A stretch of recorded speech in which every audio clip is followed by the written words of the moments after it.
All right, so thank you everyone for joining today. My name is Wes Geisenberger. I'm helping host today's webinar, and I'm joined along by a couple other participants, Sergey Metelin, who's our developer advocate, executive director for the Americas at Hedera, as well as Daniel Norkin, who's the CEO and co-founder of Envision Blockchain. And today we have some really exciting topics around sustainability and ESG to talk about.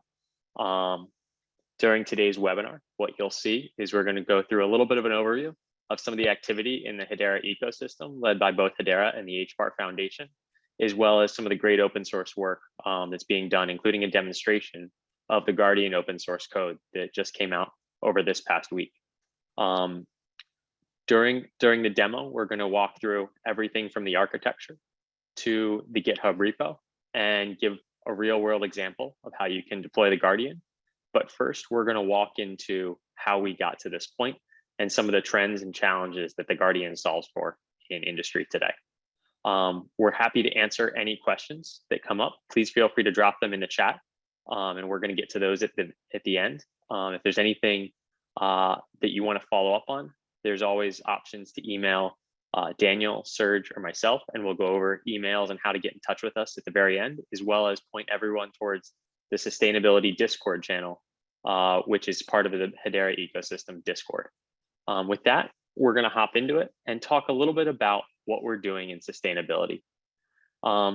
First off, we are working on defining the standards for ESG and sustainability assets, working not just with the Hedera ecosystem, but with the larger industry.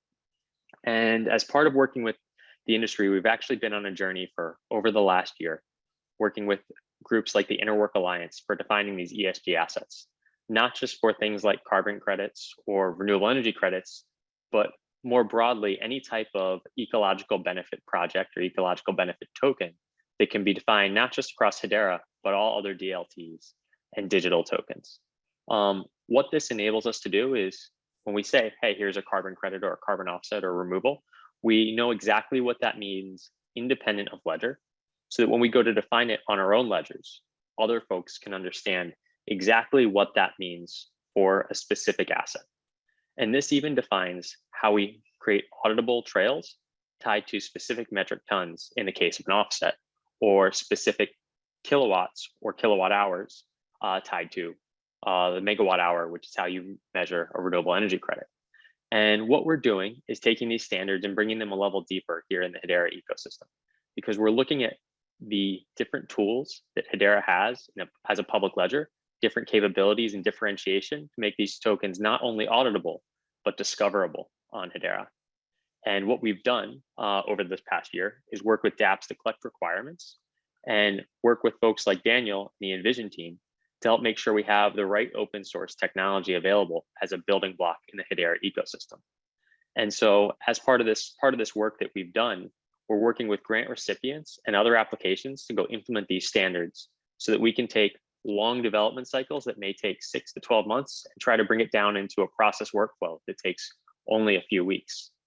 And ultimately what this leads to is being able to have these traceable tokens that are refined down to metric ton increments. So we have full traceability of something that previously was very difficult to trace and discover, and make sure that it's publicly auditable. And we're looking at new types of frameworks of how to exchange these assets in automated ways. And this can be based on some of the differentiated features on Hedera to better create more efficient markets that ultimately lead to things like a global carbon price. So why are we doing this? Well, first off, we looked at some of the high level challenges and trends around the Paris Agreement. We've looked at things like companies' goals for continuous improvement to reduce emissions and focus on mitigations and other types of reductions. We also understand that it can't only be done with mitigations and reductions in order to hit net zero before 2100. We also understand that global carbon price is a key instrument to make sure that carbon markets work to help us account for the real environmental footprint companies make and individuals make on a daily basis. And to understand how we even get to a clear carbon price, we need to be able to account and report on different aspects of things like carbon offsets and carbon removal units. And so we've been working on accounting standards where we can tie every single asset down to the metric ton or sub-metric ton to clear accounting rules and principles that are being defined today.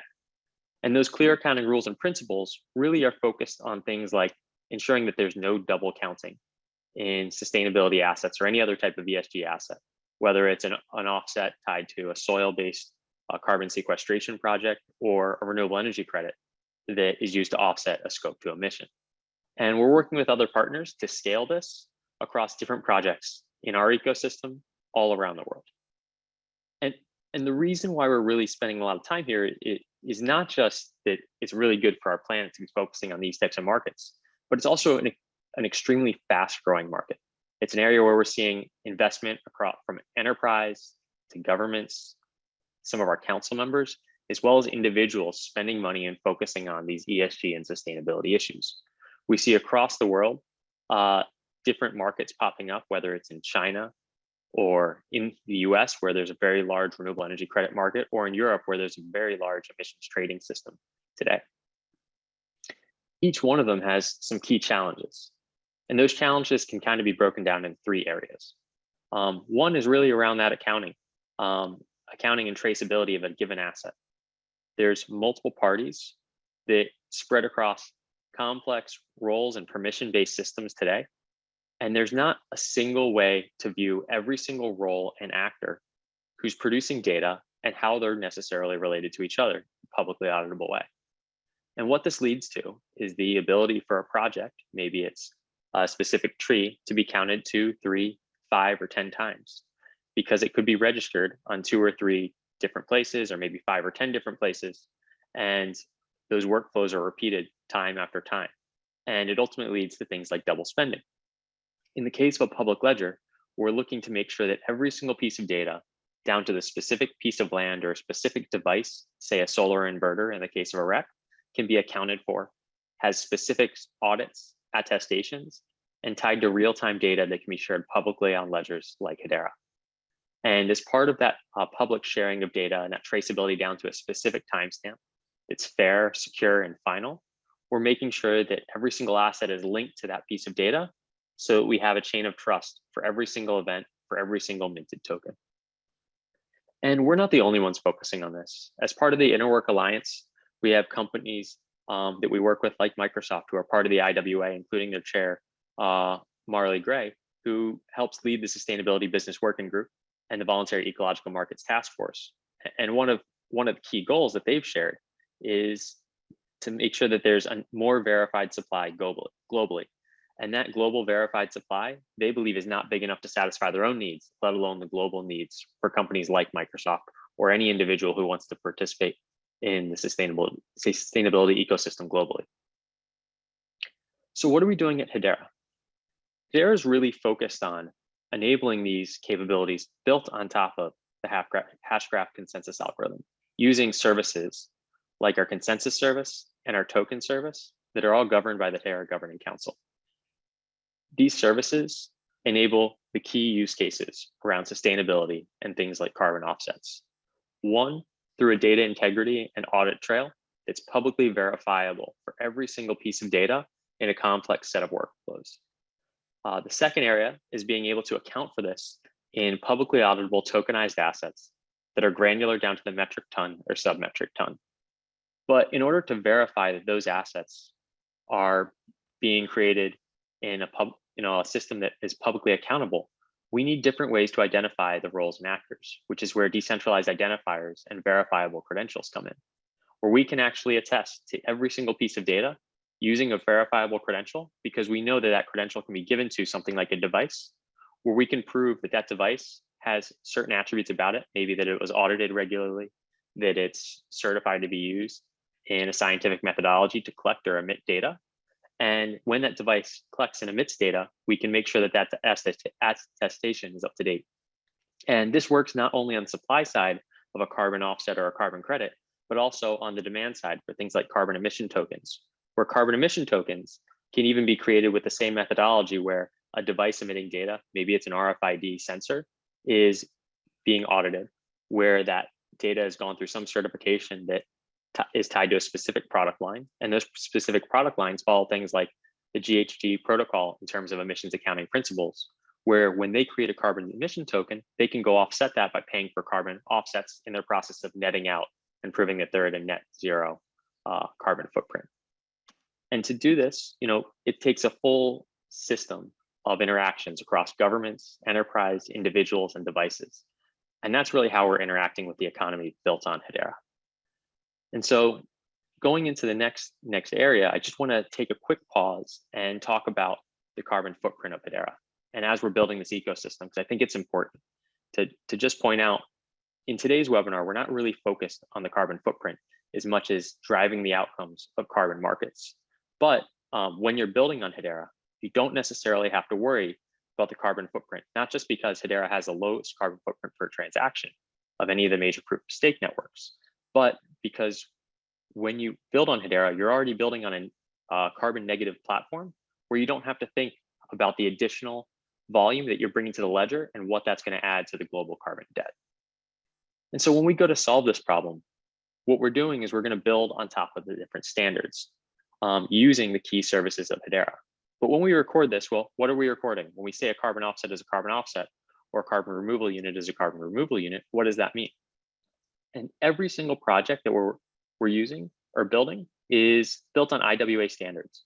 And this really is focused on key modular benefit projects. So you can imagine a farm that has a group of solar panels on it, which could be one modular benefit project. You could have soil-based offsets or soil organic carbon capture. You could also have a water rights token, all tied to the same ecological benefit project that follows different workflows, different scientific methodologies, but needs similar types of data tied to the same ecological project. These modular benefit projects are all defined by the IWA. And it includes things like geographic location, developers, sponsors, what's the location for a specific project. But we can also use this framework to capture additional data, such as additionality, durability, and leakage in the case of a carbon offset for carbon removal. And this is really important when we want to get to more granular attestations, so we get to that verified supply that companies like Microsoft are really seeking. When we go ahead and take this another step deeper, we really want to understand, well, how do we even take that data in? There's a lot of data that come from a lot of places. And on Hedera, we're not just thinking about a single project and building a ledger that supports a single project, but can scale to tens of thousands to millions of projects today. And that's really taking into account those types of farms that could have an inverter that pings the network every minute, every 5 seconds, or every hour, and have not just one inverter, but tens of thousands of inverters and tens of thousands of data points for collection for soil organic carbon capture, or any other type of event, say on the supply chain side, where we're also creating tokens tied to emissions that have an auditable workflow that are pinging the network regularly. And all of these events and data points and data collection are done in settlements of 3 to 5 seconds. Every settlement on the network is final. Everything follows that data integrity flow on the network using the consensus service, which ultimately leads to the minting of a token on a token service with fair and predictable pricing. And what that really means is we're paying for transactions denominated in USD, but paid in HBAR. And so you don't have to create a complex business model based on a floating price of the given crypto markets. And at the same time, when you pay for this, your transaction can't be manipulated based on what you pay. There's no concept of jumping in front of another transaction in the case of a gas fee. You get a fair timestamp on the network, you get a fair order of the network, a fair fee, and you get fair access, being able to submit to any node on the Hedera network. And what this ultimately looks like in a token workflow for these monitoring, reporting, and verification processes tied to the Guardian and that are managed and built by the Guardian is we take data, maybe it's from a sensor, and that sensor has been created through an auditable workflow where we know the provenance of who audited it, who attested to it, and that generates a piece of MRV data. In the case of an inverter, that could be a kilowatt hour that's observed by the Guardian, and it's verifying that all the signatures are intact and the workflow that was used to create that piece of data is producing an honest verification of that specific kilowatt hour. That ultimately leads to a minting event of a fraction of a token or a full token, which can be seen as a claim or a token itself, that is completely traceable until it's retired because we have a verified link to the specific project from the specific piece of data to the entire flow of actors in that chain. And what that looks like is that kilowatt hour could be created using the consensus service and a verifiable credential. That's emitted from a device, which we can call a data generator, that has a DID or a decentralized identifier identifying that it is in fact the right inverter emitting that kilowatt hour. That inverter has a verifiable credential by someone who maybe installed it. We'll call them a certifying authority or a verifier. And that verifier has been authorized by somebody, maybe it's a root authority, a registry, or a local power utility, to say, hey, I've okayed the install of this, and there's a process that they've followed, and they've done the right training, and they have a credential to go install this. And each of these actors has a decentralized identifier to go provide a chain of trust to give credentials to the next actor in the chain, ultimately until we get to that point of kilowatt hour being logged on the Hedera consensus service. Ultimately, what this looks like is every time data is emitted using this type of flow, we have audits on things like the sensors. We have the installer who has a credential from some type of root authority, and we get a complex workflow of data collection with certifying authorities for every single device, for every single party in the process. And that's what really builds our monitoring, reporting, and verification data framework that is completely auditable at both the data level and the framework level. And we even have audits that we can put on Ledger to describe this entire process and make sure that they're technologically correct based on the scientific policy or methodology that's been created by, say, a university or some other research body. And ultimately what that leads to is a fully auditable token that you can trace in the market to make sure that it's followed the correct scientific policy and technical implementation to create a fully traceable, auditable, and discoverable carbon asset. What it looks like on Hedera is a series of messages that are ultimately seen by our guardians, which you can think of in some ways like a decentralized validator that then goes ahead and mints a token on the token service with a link in the memo field to that auditable trail in the form of a verifiable presentation that ultimately buyers can check even before they purchase. And with that, I'm happy to turn it over to Daniel to kind of talk about some of the next areas of the Guardian in a little more granular way, but happy to pause in between if there's any questions.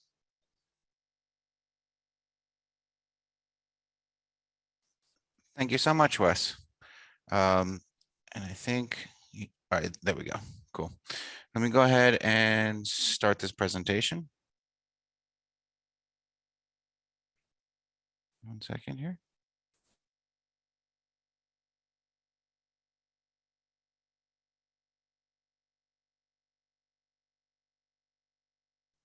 All right, excellent. Thank you, Wes, again. Thank you, Sergey, and thank you, Hedera community. Pleasure to go ahead and follow up after Wes just described, what is the use case for the Guardian, and what are the different flows and what's the business behind it. I'm gonna share a presentation first. And then we're going to get into the Guardian demo. But essentially, some of these screens are going to be kind of on the technical side, but I'm going to try to keep it as high level as possible. But it is important to kind of show the Guardian solution working through all the different concepts that Wes was just describing. So really quickly, just to kind of provide an overview as to what the Guardian is all about, and what it really contains within that solution. Is that the Guardian is an open source. It's a modular solution that includes really best-in-class identity management and decentralized ledger technology. So this is an open source solution, and the reason why we built it in such a modular fashion is because when you implement it for your own type of use cases, you're going to want to pick apart different components that really fit to your use case. So we'll get to the architecture a little bit later, and you'll see exactly how it's built. Everything is in microservices fashion. But realistically, and I'm gonna highlight this when we do the demo, but at the heart of the Guardian solution is really this policy workflow engine. And it enables applications the ability to have this requirements-based tokenization implementation. So you'll see kind of these, it's much more complex than if-then statements, but it can all be boiled down to that, right? So if something happens, then we move on to the next step. And if certain requirements are matched, then we can go ahead and create that token or that ESG asset in this particular case. Some key concepts to focus on, and you're going to hear me talking about this pretty often, is first, we're going to be including W3C decentralized identifiers, which is a new type of identifier. It enables verifiable decentralized digital identity.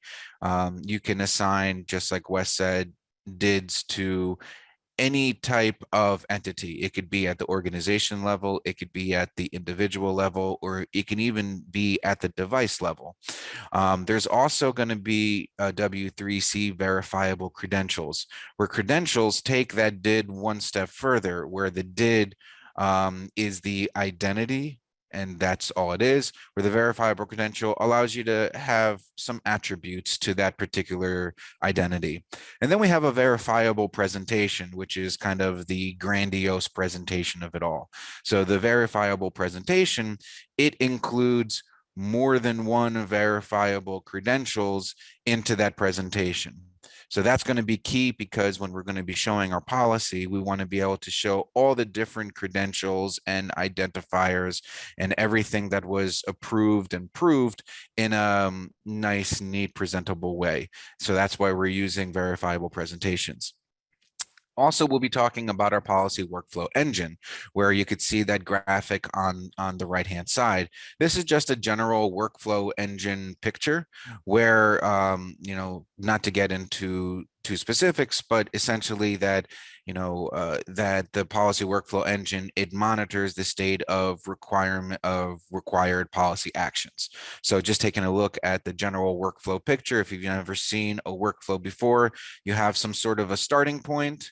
You have some sort of, inputs or messages that are being sent, and then either something matches or something doesn't match. And if it matches, then you move on to the next steps, and you keep on going until that workflow is completed.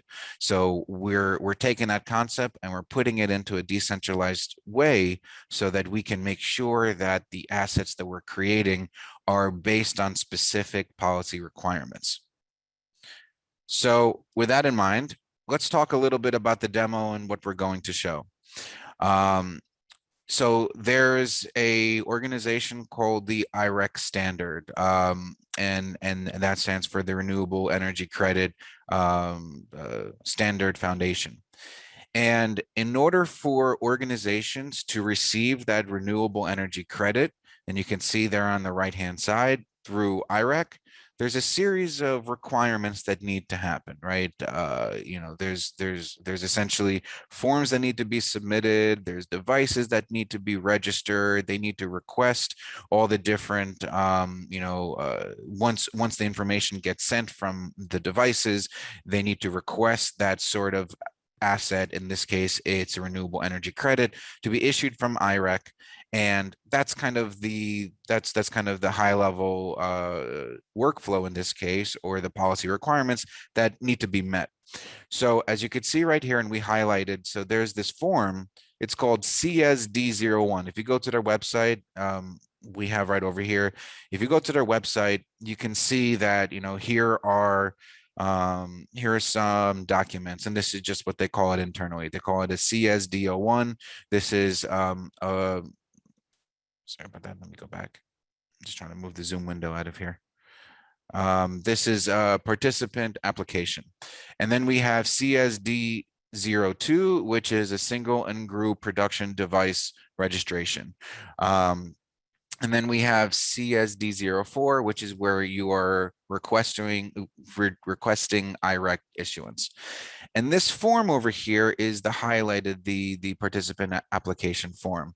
So you're going to see that we recreated this form in a verifiable credential, and we'll show you all that during the demo. And then there's going to be other verifiable credentials, such as the device registration and the requesting for IREC issuance. Just to give a little bit of view into the way that the demo is going to go.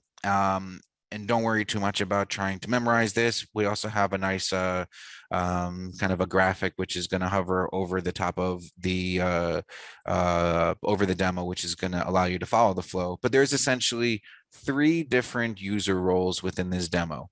And everything that you're seeing here is currently live within the open source GitHub repo. So again, we have 3 different roles. We have the root authority, which is in the teal color, which is the issuer. This is a standard organization that establishes the policy. This is essentially the IREC organization. We have an installer, which is in orange, which is the project owner. It's an entity that wishes to generate the offsets. And then we have an auditor. And the auditor is any entity that needs to be able to view the trust chain, as we're calling it. So they need to see the policy, the actions, the approvals. They need to see the ESG asset creation timeline, everything. So essentially, and I'm going to go through this a couple of times, this is what we're going to see. We're going to see the root authority that creates the schemas, and we're going to explain what that is. That the root authority then is going to create the token, which is essentially the structure for the ESG asset. And then we're going to have the root authority create and configure a policy. Then we're going to go to the installer. The installer is going to fill out that form, that CSD01 form that we were telling you about. The root authority then is going to have to approve that form. At that point, the installer then is going to have to set up their IoT sensors. And then those sensors are going to send MRV data, which stands for measured, reporting, and validation data to the Guardian. This is going to tell the root authority to be able to mint tokens based on the data which is coming in. And then we're going to act as an auditor that's going to be able to check that trust chain and make sure that everything is what it's supposed to be. We made this really, really, really simple to actually codify this entire workflow. So this entire workflow that we're talking about, from the start to the finish in a perfect world, it can be codified something that looks like this. You know, it's a script that you can create on your own, or you can create it in our visual policy editor that will show you, that looks like this. Either way, you can get to it really quickly, either if you want to code it or you want to use our front end to be able to interact with the policy workflow engine, and we'll show you what that looks like. If you are more comfortable, if you're a developer and you're more comfortable to code it outside, you can actually just drag and drop it right in here, and we're going to show you what that looks like. Or if you're more on the front end side, if you're more business savvy and less on the coding side, you can stay right to the front end and drag and drop the boxes that's going to match your policy. Okay, so with that in mind, let me go ahead, stop sharing, and I'm going to go ahead and share the presentation, or share the demo. Okay, so here is the here's the demo. When you spin it up from the open source, you're going to get to, you know, this sign-in screen. I will make one little call out, is that on the bottom of the screen, you can see that, you know, it's just a little picture over here. It's not necessarily part of the user interface, but we're going to make mention of this flow so that we can all follow along and know where we are within the policy. This is the exact same flow that I was just sharing in the PowerPoint presentation before. So again, when you load up this reference implementation, there's essentially 3 different account types that we've created. So there's the root authority that we were telling you about. Those are entities in the blue. Then we have our installer, which is our entity in orange, and then we have our auditor, which is, you know, that entity in gray. If you want to create a new account, you can very simply go ahead, click on any of these. You can create your account.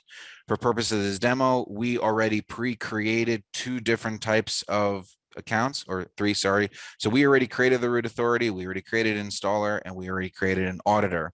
When you create your users, you'll have the admin panel right here in the upper right. We're just going to click on that, and for quick access, you can click on the pre-created root authority, installer, or auditor. So let's go ahead to the root authority, and we'll show you what some of these things look like. So when we create the account, obviously we have our DID document. So this is the decentralized identifier that I was just explaining. You have your verify credential. Just to give those that have never really seen a DID and a VC interact together, here's your DID, and now we can add information or attributes to that. So here's where we get to the verifiable credential. This is called the root authority, and we call this the IREC organization. There's some other information that we have here when we create the account, such as the Hedera testnet HBAR balance, Hedera account ID, so on and so forth. So here we are, we're about to move into the first box where we create the schemas. So we can go over to schemes, and we've allowed for the ability in these demos to be able to either create your schemas from scratch one by one by creating new fields, or you can import them. I'll just tell you that what we did for purposes of demo, we've just went ahead and imported a schema, which is this IREC application detail. And I'll just open this up. This essentially is the shell or the structure for that verifiable credential. So when we open up that document, I know that this is kind of in raw data format, but you can see that here's kind of some information that's specific to that CDS01 application form. So we need to have, the IREC participant say what role that they're requesting, input a date, input the legal name, address, so on and so forth. We'll now move on to the next step where the root authority, create the token. So we'll go ahead to tokens. We'll create the token. So using Hedera token service, we can go ahead and create the token name. We'll call it IREC. We'll give it a token symbol.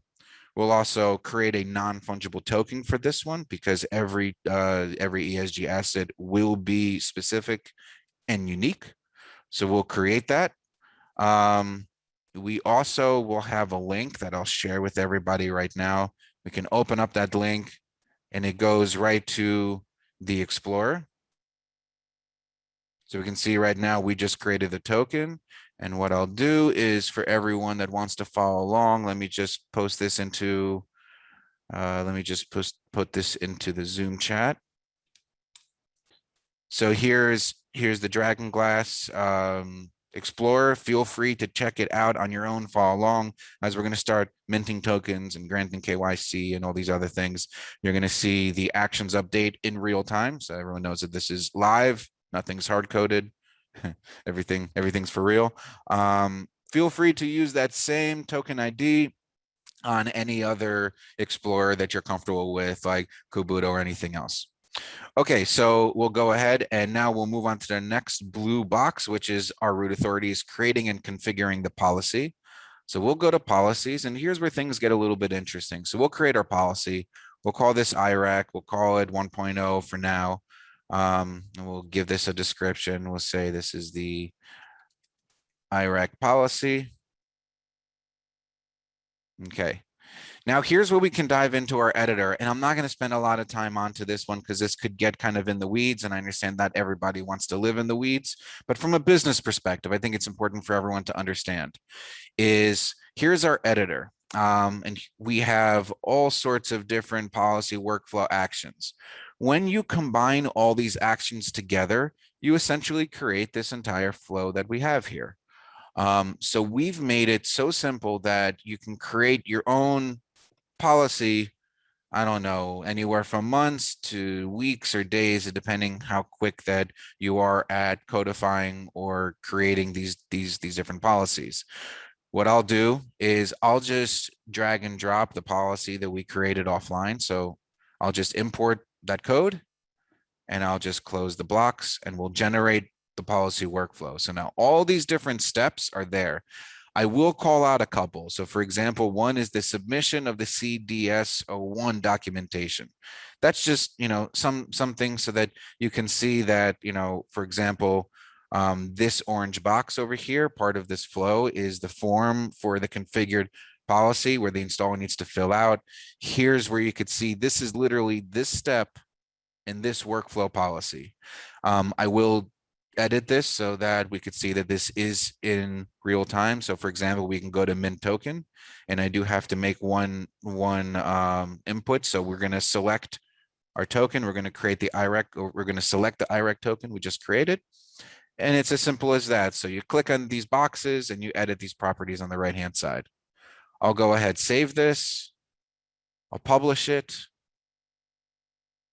And now we're all set. So this policy has been set. It's established by the IREC organization, and we're all set with this box. Now let's log in as the installer and let's fill out the form for the configured policy. And this is really where we're starting with that IREC policy, where we are, filling out that one of the first steps that someone that wants to get that renewable energy credit needs to do. So we'll log in as our installer. So again, we have our Hedera account, we have our balance of the testnet balance of HBAR. We have our decentralized identity for the installer, and you can see on the right-hand side which screen that we're at. We'll click into the tokens button, and we can see so that IREC token comes up. We just need to associate that token right there. You see that we're not KYC'd yet, but we'll do that in a second. So we'll click over to the policies, and I just want to show you how the specific policy workflow, when you codify it in that editor, certain screens will be available in this policy for the specific roles. So right now we have to fill out the form. So we'll click on that open button. And here's that form that we showed you in that verifiable credential. So here's the role being requested. I mean, just for purposes of this demo, I'm just going to fill this out with a bunch of ones. I think everyone understands that in real world, you fill this out with important information. So we'll go ahead and we'll hit OK. And we'll log out. And now we can go into the root authority for this box right here. So the root authority needs to approve the form. And again, I know I'm switching back and forth, and I apologize for that, but keep your eye on this upper right-hand corner. Okay, so now we'll go to policies, and we could see that we can open up the policies for any sort of approval or requests that need to happen. So here it is. We could see the identity of the entity that's requesting the approval. So right now we are looking at the installer, what we just filled out. The root authority or IREC can open this up. We can see all the ones that I just had filled out. And we can see what this is for. This is a verifiable credential for the IREC application detail.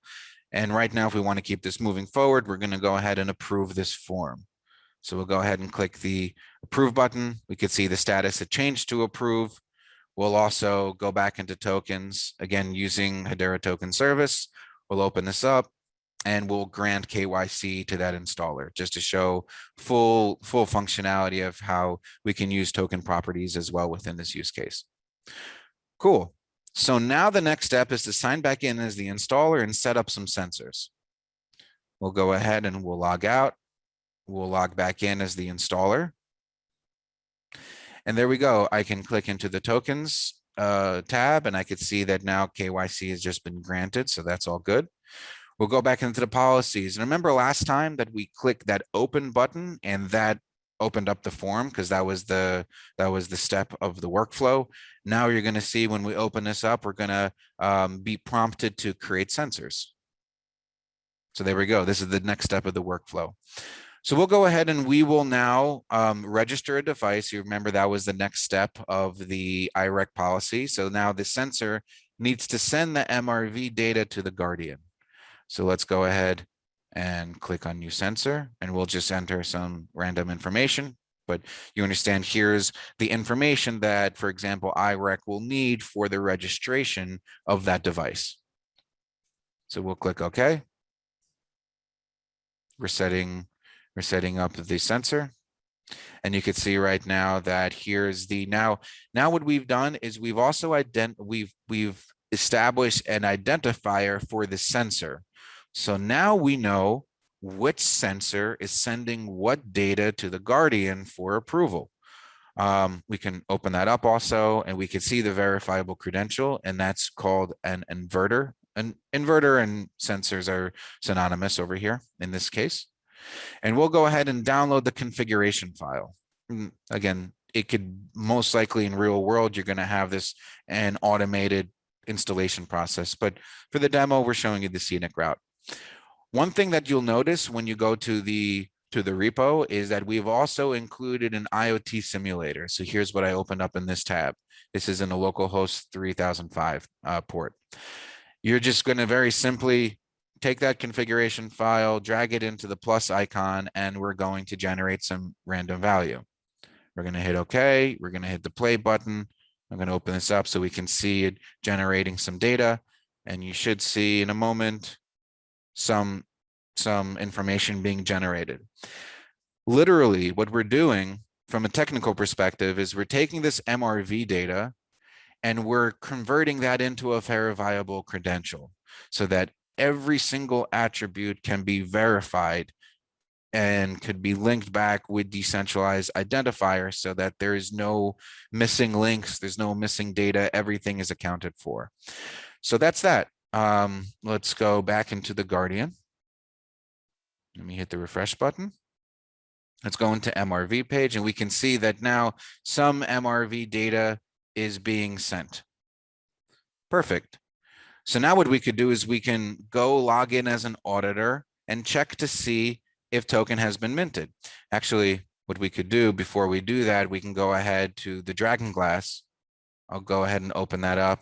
I'll just refresh this page. I'll go to all transactions, and we can see that we had a mint token event. Okay, so we had some grant KYC events, we had some token associations that you saw in the demo.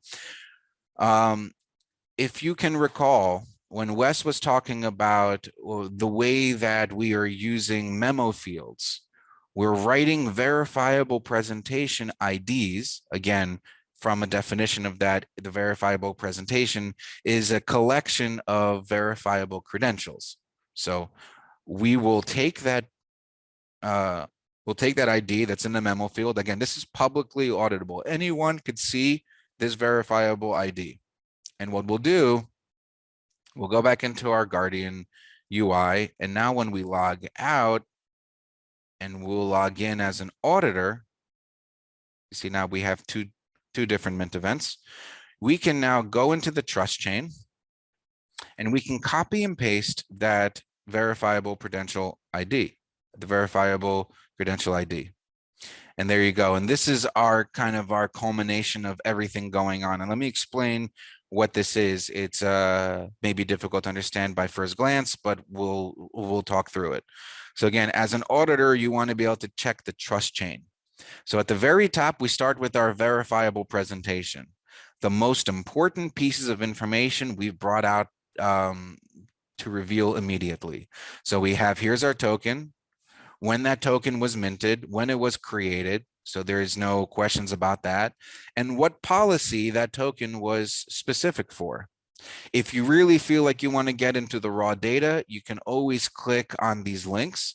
So here's the verifiable presentation file, which gives, you know, all the information around the MRV data. Again, this MRV data, just to show you the orange box, corresponds with this box right here.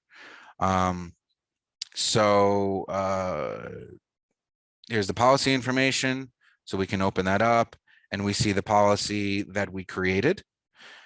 But what's interesting is now we created this kind of chain of trust that we can scroll back and forth and literally see things that are happening.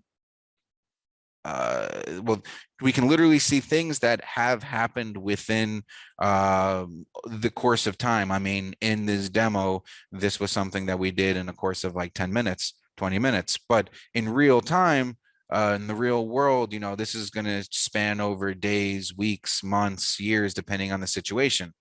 So for example, we have the account creation, right? So we can open this up. And if you remember, this is me showing you, this is when we created the root authority account at the very beginning. Policy creation. This is where we've created that IREC policy. Again, we are in the blue box right now over here. We have now the submission of the CSDO1 documentation. I can open this up. We can see this. We can see this form. This corresponds to this orange box over here. Then we have the, well, these two boxes are kind of tied together. Then we have the device registration, which is this orange box right here. See, here's the devices with my 5s. We can keep going on, and here's the CSDO4 requesting IREC issuance, which is essentially this sensor sending MRV data to the Guardian. You are requesting it by sending that data. And then we have the mint token event. As you can see right here, here's our mint NFT token event. And this is essentially this blue box right here. So again, just to recap, that this trust chain and this auditor view shows you the entire workflow in a human readable form. So that right there is the end of the demo. And again, we really urge everyone to go into the open source GitHub repo. We have instructions on how to load this up. We want you to play with it. We want you to request features. We want you to show us any issues, any bugs, and request any policies. You know, really, it's important to get involved. So at this point, I will hand it back over to Wes. Great. Thanks, Daniel. Hey, so- let's see, Daniel, we actually have a couple of questions that came through, if you don't mind answering those. So one of the questions is, how do you get started with building a new policy? I would imagine, Daniel, it's for you.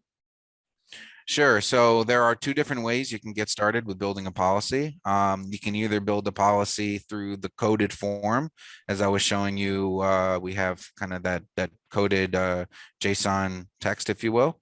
The other way to do it is to use the policy workflow editor, where it has like the drag and drop boxes.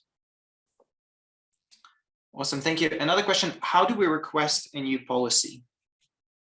Another good question. So we have the instructions on the GitHub. So navigate to the GitHub, and I think it'd be great for everyone, Wes and Sergey, if you can send that link in the Zoom chat.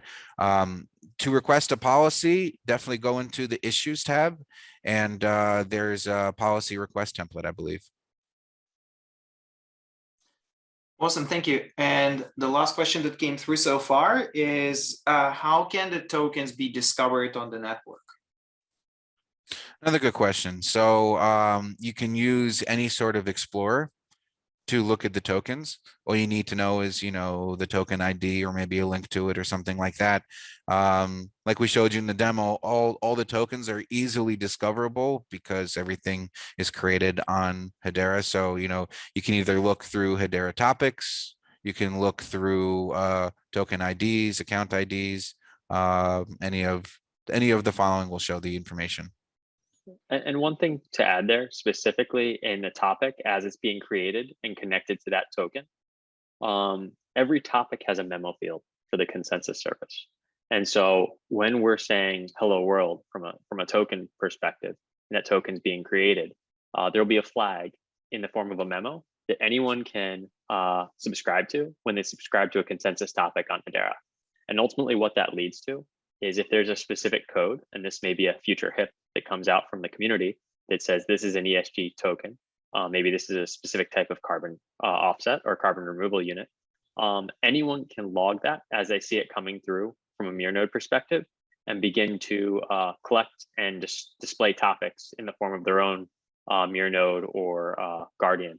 And ultimately what that leads to is scalability of any type of carbon offset that anyone can observe from a geographic perspective. If they just want to collect carbon offsets of specific metadata or specific additionality types or durability types, they could collect all the carbon offsets and ignore every other topic on Hedera. It's ultimately up to the user. But at the end of the day, what we want to do is create the granularity around these assets by not only making them discoverable, but all the data behind them discoverable, as Daniel showed.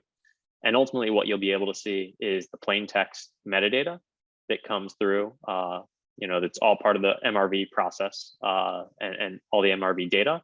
as well as the auditable framework. So you can see every step being created, so you can reconstruct that in the Guardian and understand the relationship between the signatures from the decentralized identifiers to the VCs for making sure that every actor in the trust chain is has their full attestation, so that when they're producing the data, it's all intact. And when that data is produced, we can link it to the specific token and minting events based on the rules of that specific methodology. And you have a set of auditable tokens at that point tied to those discoverable topics, tied to the amount of carbon removals or carbon offsets that exist, or on the flip side of the market, the carbon emissions that are created.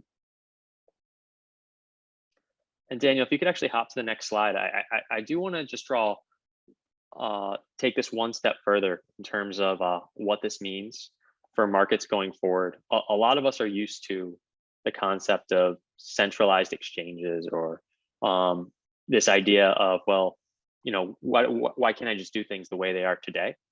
And the idea of being able to buy a carbon offset down to a specific metric ton from, say, 50 or 100 different buyers is it's rather unique and rather new from public auditability and making sure we're not, you know, double counting or doing extensive due diligence on every single project, because previously this wasn't fully publicly discoverable, auditable to the data and actors. And what we're able to do is search with high fidelity data for all these attributes like additionality, durability, and leakage across hundreds of thousands of projects, you know, that we see being created on the Hedera ecosystem in the long term. And it's almost like searching for a house on Zillow.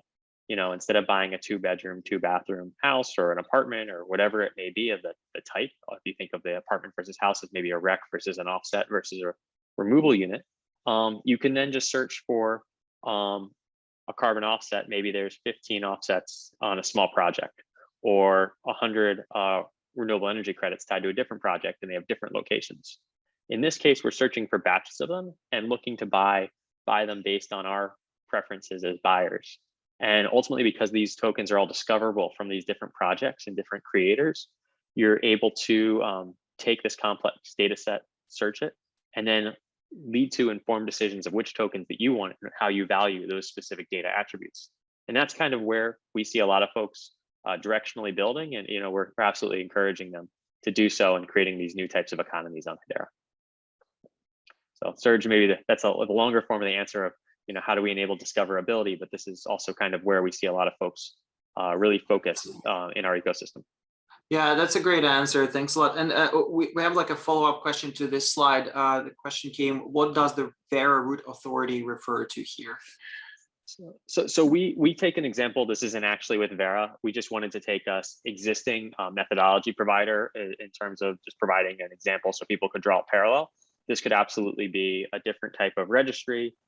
Maybe it's not even a registry, but somebody creating a decentralized registry, or an electric utility provider, or a series of providers that are all following the same standard. IREC would be a good example of someone who could ultimately be a root authority or an equivalent. So.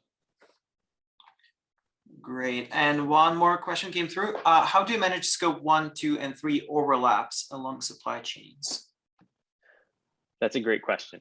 And so when accounting for different types of emissions, you can break out carbon emissions tokens into the different emissions types. And so as you have different overlaps, you may very well want to break out the carbon emissions tokens to represent the specific accounting unit and different scopes that are out there, because they do follow different methodologies and different actors and roles in terms of data creation for a token.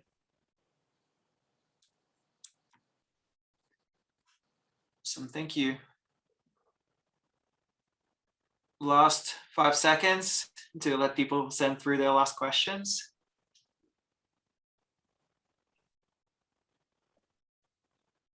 And I think we're good.